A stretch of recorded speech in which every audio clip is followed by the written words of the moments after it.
Hello everyone and welcome to our third lesson, personal pronouns. Just like in English, personal pronouns in German are used to substitute nouns once they have already been mentioned. Let's start with the first case, which is the nominative case.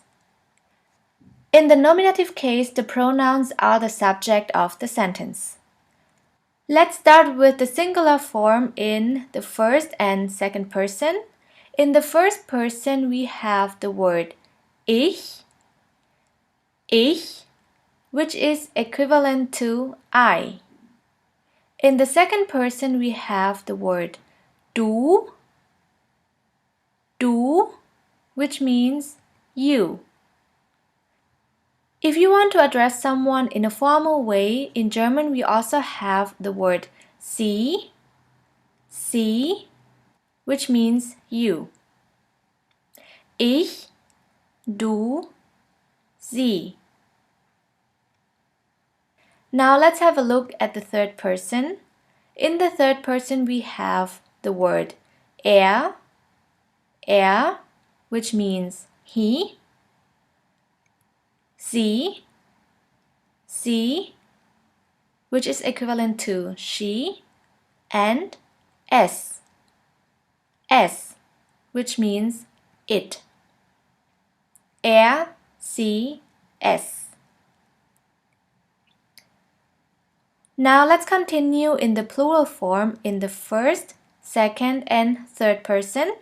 In the first person we have the word wir, which is equivalent to we.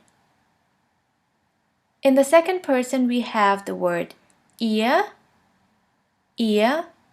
which means you. Also here in the second person plural we have the formal form of you, which is sie as well.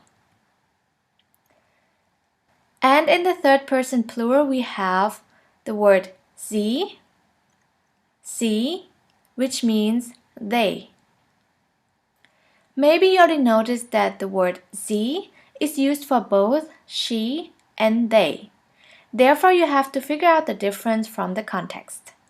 And also the formal form of you in the singular and plural form, sie, is always capitalized. Wir, ihr, sie.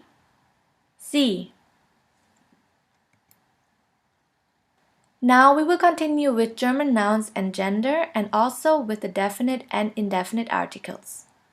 First of all, I want to mention that German is the only language that capitalizes all nouns. And the second thing is, the most important thing for English speakers to understand about German nouns is the matter of gender. You will see that German nouns have different genders. Let's have a look at the definite articles in the nominative case. As I already mentioned, in German we have 3 different genders, der, die, and das, which is equivalent to the English the. I want to start with the first gender, which is the masculine form, der. Here we have the example of the noun Mann, der Mann, which is equivalent to the man. We just learned about the personal pronouns. The personal pronouns of der Mann is er, which can be translated as he. Now let's have a look at der, die, das in the feminine form. Here we have the example of die Frau, which is equivalent to the woman. Also here we have the personal pronouns sie, which means she. In the last case we have the gender das, which is the neuter form. In this case we have the example of das Mädchen, which means the girl. Sometimes gender is natural, as you just saw in the previous cases. Der Mann, which means the man, is masculine, and die Frau, which means the woman, is feminine. But this is not always the case. Here you can see das Mädchen, which actually means the girl, is neuter.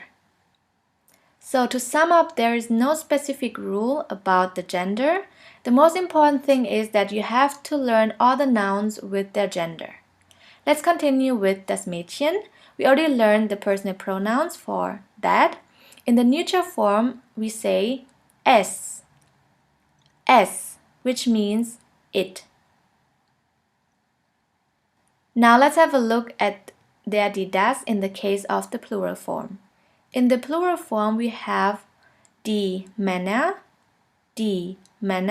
which means man, die Frauen,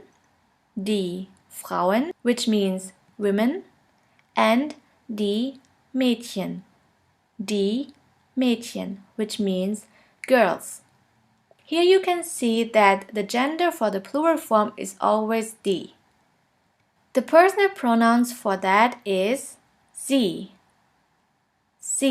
which means they. Now let's have a closer look how the noun is changing from the singular form to the plural form. Let's start with the singular form of the word der Mann, which means the man. In the plural form, der Mann is changing to die Männer, which means man. In the second case, we have the word die Frau, which means the woman.